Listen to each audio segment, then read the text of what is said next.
Hey everyone, welcome back to my channel. Today we're going to be talking about the great chip shortage of 2020 and 2021 because this chip shortage just doesn't seem to want to stop. These days it's quite simple. Those who control the tech industry seem to control economics around the world. And while the whole world scrambles for supremacy, one tiny little island off mainland China seems to hold all the chips, quite literally. To understand more about this, let's go back in Taiwan's rather tumultuous history. Taiwan first appeared in Chinese records in AD 239.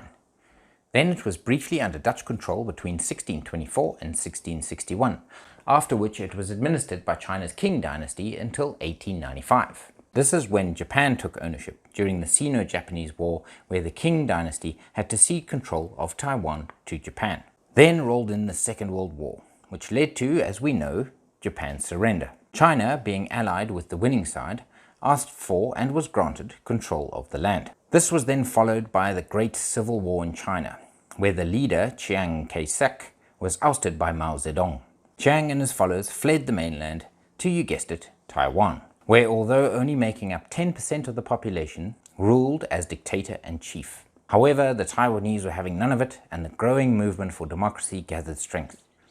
This finally led to Chiang's son, to his credit, allowing the first democratic elections to be held in the year of Y2K, where the first non-KMT president, Jiang Shubain, of the Democratic Progressive Party, DPP, was inaugurated. He stood for 2 terms, after which he was arrested, tried, and found guilty for quite a few corruption charges. So in 2008, Ma Ying-jeou of the Nationalist Party took office.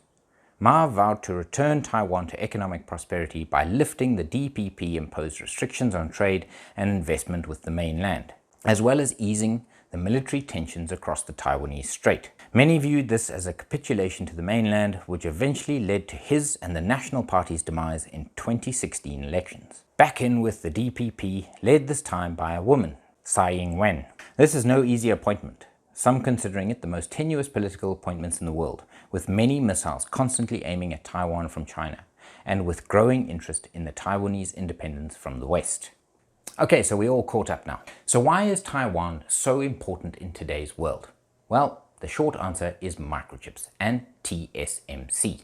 These tiny little peddlers of progression and functionality are making size appointment even more tenuous. Why? Because Taiwan is one of the major producers of microchips in the world. And as we know, microchips are needed for absolutely everything these days. As of last year, and indeed this year, the shortage in microchips has even prompted presidential involvement. President Biden himself sees the economic impact of the bottleneck in these little silicon beauties. The Trump administration placed restrictions on China's importing and supply of microchips. And yes, that's right, China actually imports a lot of their microchips, even though they do have a company, SMIC or SMIC, who produces in China locally. But SMIC is nowhere near the capabilities of TSMC or Intel or Samsung.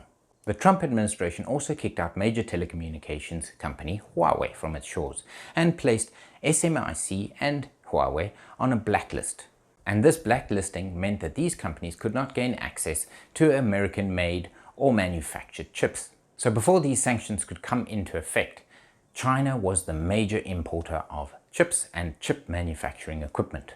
And the ruling party in China has vowed to become independent in its chip manufacture from the rest of the world. It has plowed absolute billions into trying to catch the likes of Intel, Samsung and TSMC. However, reports say that they are still way off the mark in capabilities, which still means that they are completely dependent on what happens worldwide. So let's quickly have a look at why the microchip shortage happened worldwide.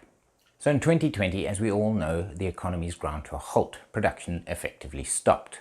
So the first reason for the microchip shortage is the stop-start way that we did business in early pandemic.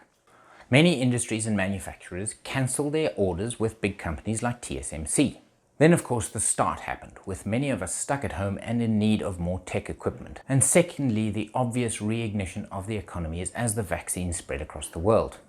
Microchips are not something that you can just stop ordering and then start ordering at will. TSMC, for instance, keeps a 5-year order book. General Motors has predicted that the shortage will cost them $2 billion as manufacture grinds to a halt. So until this point, Tsai and the DPP have found no need to formally announce their independence from the mainland China. being content with keeping the status quo and keeping peace along the Straits of Taiwan.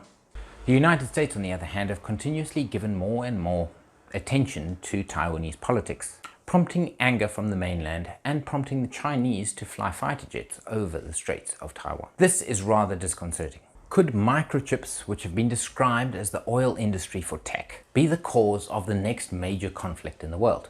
The short answer to this is absolutely it could. With China being effectively blacklisted in this market, they may have no other choice but to reintegrate Taiwan into mainland business. Until this point, they have never denounced the use of force in doing so.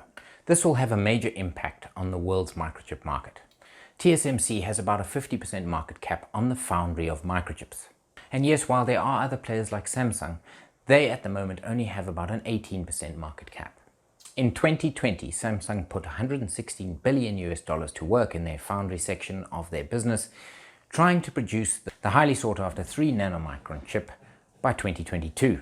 But with TSMC with such a head start and constantly pouring money into research and development, the hopes of closing that gap are maybe not obviously realistic. China does not have the best record of trust in the tech industry, which makes it extremely difficult for China to ramp up its production capabilities in the microchip market. So with all this being said, yes, there might be a slight inflationary pressure on your tech equipment in the future. But what is definitely certain is that the stress on the microchip market and manufacture does not seem to be going anywhere anytime soon. And this is why companies like TSMC pose a real global economic threat, with the US and China continuously battling for global dominance. If Taiwan were to be forcibly reintegrated into mainland China, at the very least TSMC would be placed on that blacklisted companies pile. But the questions then are, what would happen to the global supply of our little silicon friends? What impact would this have on global tech supremacy? And perhaps most importantly, how would the US retaliate to this forced reintegration of Taiwan? I suppose only time will tell. Please remember that this is only my analysis of the situation. I could very well be wrong. Please do your own research, and if you find something else out or if you completely disagree with me, please comment down below. Anyway guys, thanks so much for watching. If you enjoyed the video, please give it a thumbs up. It only takes a few seconds. Please subscribe if you haven't subscribed yet so that you don't miss any of my future uploads. I really appreciate all my subscribers to this point, even though I don't have many. I really enjoy seeing them edge up every single time I post a video. So thanks so much if you have subscribed already. I will see you in the next video. Have a good one.